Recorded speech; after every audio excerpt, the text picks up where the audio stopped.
things theology, all things theology. We chop it up properly, without an apology. Gotta give that apology to God, hollow be, cause this is how we do it at All Things Theology. Yo, grace and peace, and welcome back to an episode of All Things Theology, where this is your host K-Dub, and today we're going to talk about Robert Morris. An update is given, just in case you haven't heard. Robert Morris has resigned as pastor of Gateway Church in Southlake, Texas, just about 45 minutes away from me. Interesting. He has decided to resign. The church put out a statement. The elders of the church put out a statement, and that's what I want to start us with. And we're going to get into some further information that I think you'll be interested in wanting to know. But let's look at this. It says, today, June 18th, the Board of Elders of Gateway Church accepted the resignation of Robert Morris, the senior pastor. In addition, the board has retained the law firm of Haynes and Boone, LLP, to conduct an independent, thorough, and professional review of the report of past abuse to ensure we have a complete understanding of the events from 1982 to 1987. Regretfully, prior to Friday, June 14th, the elders did not have all the facts of the inappropriate relationship between Morris and the victim. Can't even say her name, but anyways, including her age at the time and the length of the abuse. The elders' prior understanding was that Morris' extramarital relationship, which he had discussed many times throughout his ministry, was with a young lady and not abuse of a 12-year-old child. Even though it occurred many years before Gateway was established, as leaders of the church, we regret that we did not have the information that we have now. We are heartbroken and appalled by what has come to light over the past few days, and we express our deep sympathy to the victim and her family. For the sake of the victim, we are thankful this situation has been exposed. We know many have been affected by this. We understand that you are hurting, and we are very sorry. It is our prayer that in time, healing for all those affected can occur. What are y'all's thoughts about that? I had some thoughts about this. One of the biggest issues, that I see just as a Christian, is that a man was allowed to continue in ministry as a pastor despite having an inappropriate relationship. Not just that, the man was married. I know for many, they think Christian forgiveness means restoration back to what you were already doing. I don't think the Bible teaches that. I think there's something as disqualification for the pastoral office. One must be fit above reproach. The Bible continually hammers that home. The Bible cares about the character of a pastor, not just the giftedness of a pastor. We'll get to that in a second. But just in case you didn't know, Cindy, the victim, made a statement. Yes, she has made a statement in light of this resignation, and I thought she had some really good things to say. So let's check it out. She says, first, I would like to thank the many people who have sent me messages of support during these past few days. Many of these encouraging notes have come from complete strangers. This has given me and my family much strength and hope during this difficult time. I have many mixed thoughts and feelings upon hearing the news of Robert Morris' resignation. Though I am grateful he is no longer a pastor at Gateway, I am disappointed that the Board of Elders allowed him to resign. He should have been terminated. And I agree with her. And I think this kind of leaves the door open for him to continue in ministry or continue as a pastor somewhere else. I think they left the door open for that. And as I said before, if this situation was handled properly, Gateway and all its false doctrine would have never came to light. But as I've always stated, bad theology produces bad practice. But let's continue with this statement. She says, as I have previously stated, I have been seeking this for years. I didn't know this. You guys want to pay attention to what she says there. She says, my family and I have gone to leaders of very prominent churches and well-known ministries with this information, hoping that someone would hold him accountable and remove him from ministry leadership.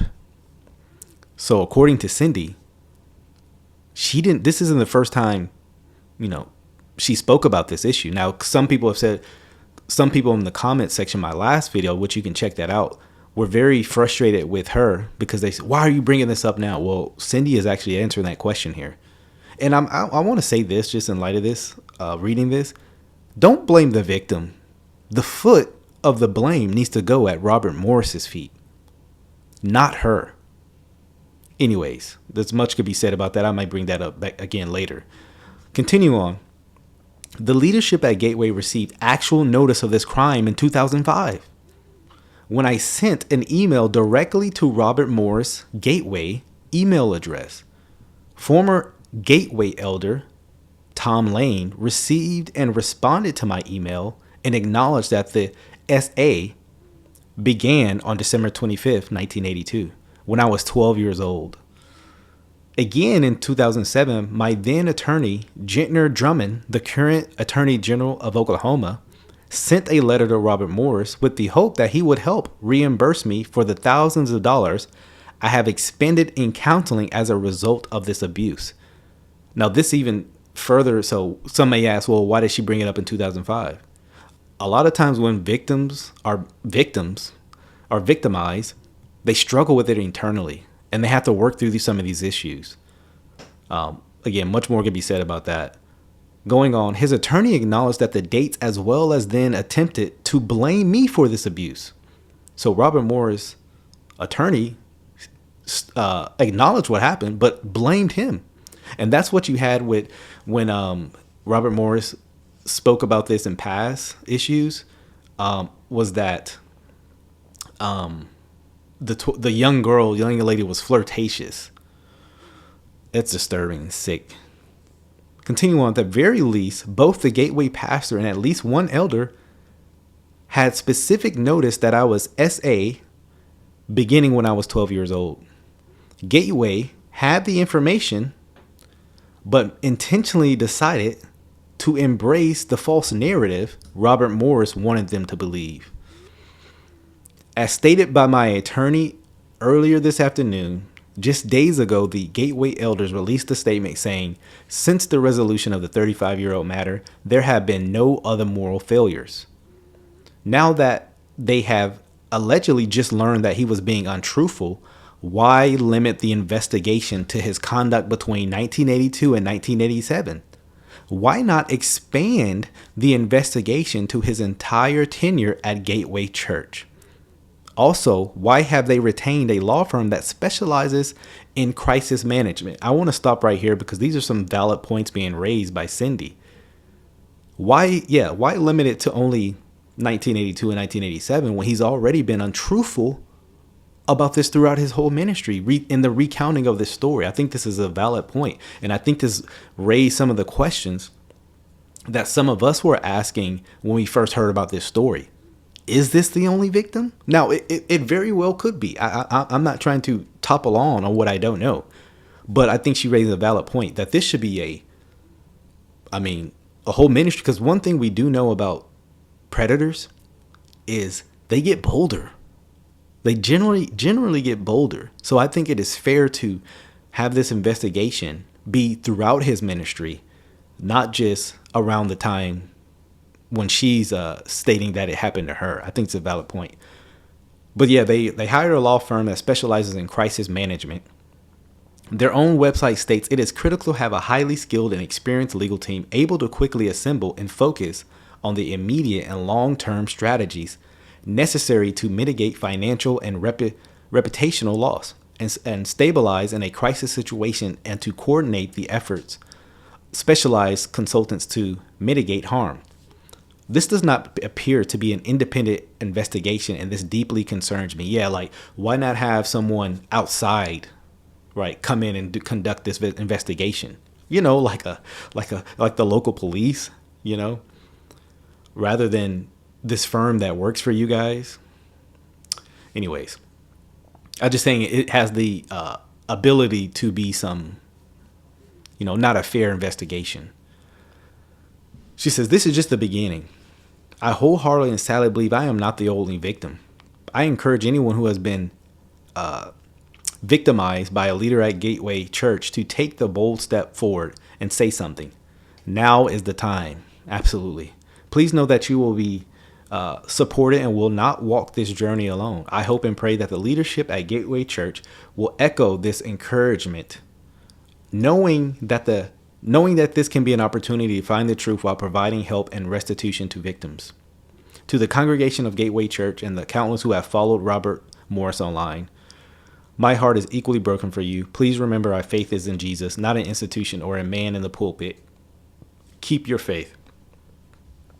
She goes on, though we are called to forgive those who hurt us, please understand that forgiveness is about you and can take time. We should expect and demand consequences. To quote Rob Hamp, this scandal is not just about Robert Morris, it's about a larger system dynamics at play that both foster and protect ongoing predatory behavior. If we miss this larger picture, we miss the opportunity to protect the church and put a stop to an epidemic of abuse. Lastly, I'm committed to fighting for criminal and civil statute of limitations reform for victims of child SA. Victims should not be robbed of justice simply because it has taken them time to process childhood trauma before being emotionally ready to confront those who are responsible for those crimes. It is time for us to start protecting children and stop protecting predators. Cindy Clemenshire, that is her name.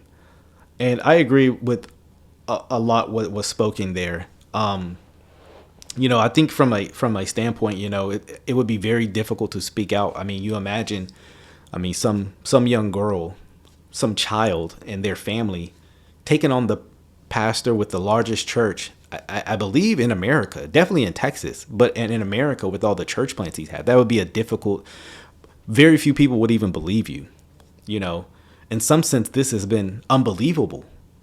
And so I definitely want to say kudos to her for speaking out, for being persistent in this manner. And the reason why I say I believe this is good when any pastor who is not fit to be a pastor faces those consequences. The Bible repeatedly speaks of pastors fitting the qualifications of an elder. And one in Titus chapter, let me look it up here. Titus chapter 1 and 1 Timothy chapter 3. The Bible repeatedly speaks of the qualifications of an elder to be above reproach. Much of what Robert Morris did, and by protecting his reputation, violated, to the 10th degree, the qualifications of an elder. We're not talking about someone struggling with something. We're not even talking about him being restored back to, being forgiven. But there are consequences when a Christian leader does something as heinous as he did. We cannot just try to sweep this under the rug and just say it was so long ago.